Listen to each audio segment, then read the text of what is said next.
Now that we're finished mixing up our dough, let's go ahead and feed our sourdough starter.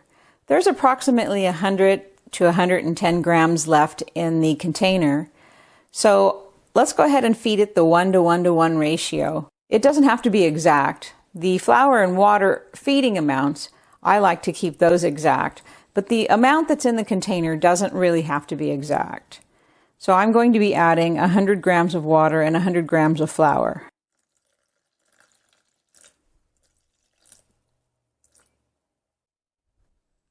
Let me tear that out.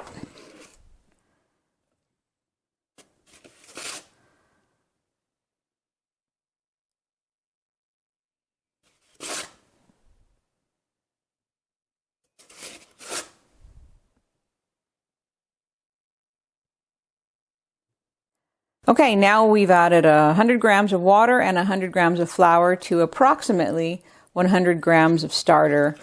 We will have plenty here again to make our next batch of bread. And this will ferment during the day here, and then tonight I will feed it again and we'll be baking bread again tomorrow. So that will make sure that it's a very healthy, vigorous sourdough starter when I want to use it next.